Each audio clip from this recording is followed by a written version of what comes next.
नमस्कार, मैं हूं दिबांजलि गोइत्रा। गलवान घाटी का विवाद जारी और चीन और भारत दोनों एक से बढ़कर एक हथियार और मिसाइल, टैंक, लड़ाकू विमान और सैनिक सभी सीमा पर तैनात कर रहे हैं। इसी बीच भारत दुनिया से नए और खतरनाक हथियार भी खरीद रहा है, जिससे चीन को जवाब दिया जा सके।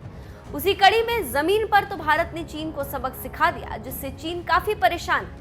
इसके साथ ही साथ समुद्र में चीन को सबक सिखाने के लिए भारत ने अपनी कमर कस ली और उसी का नतीजा है कि चीन की पनडुब्बियों को खत्म करने के लिए नए खतरनाक हथियारों की तैनाती शुरू कर दी। जी हाँ, अमेरिकी P-8I विमानों का जत्था जल्द भारतीय नौसेना का हिस्सा बनने जा रहे हैं, क्योंकि चीन सीमा पर आक्रामक है और भारत उसी का जवाब दे रहा है। उसी का नतीजा है कि चीन हिंद महासागर और अरब सागर में चीनी युद्धपोत और पनडुब्बी लगातार गश्त कर रही और भारतीय सीमा में घुसपैठ कर रही।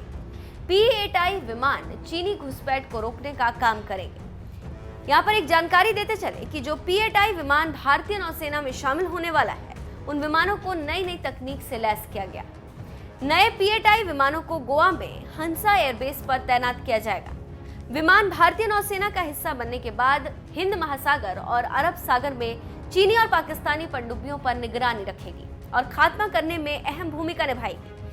यहाँ पर एक जानकारी देते चलें कि भारत के पास पहले से ही 8 P-8I विमान मौजूद हैं, जिन्हें तमिलनाडु के एर्नाकुलम में तैनात किया गया है और यहीं से इन विमानों को पूर्वोत्तर भेजा जाता है। P-8I विमानों में मैग्नेटिक डिडक्शन सिस्टम लगा है, जो पानी के अंदर छिपी पनडुब्बियों को खोज निकालता है। इसके अलावा P-8I में कई ऐसे रडार लगे हैं जो लंबी दूरी तक दुश्मन की पनडुब्बी और युद्धपोत का पता लगा सकते हैं और दुश्मन की हर गतिविधि पर नजर रख सकते हैं।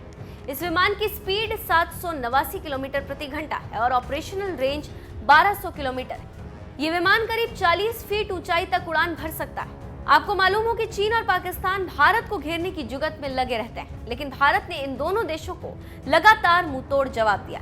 इसी के साथ ही साथ फ्रांस से भी भारत ने कई रक्षा सौदों पर हस्ताक्षर किए और अभी हाल ही में रूस के दौरे पर गए रक्षा मंत्री राजनाथ सिंह ने ऐसे खतरनाक समझौते पर हस्ताक्षर किए कि चीन और पाकिस्तान घबरा गए। तो आप समझ सकते हैं कि भारत चीन और पाकिस्तान को घेरने के लिए क्या कर रहा है।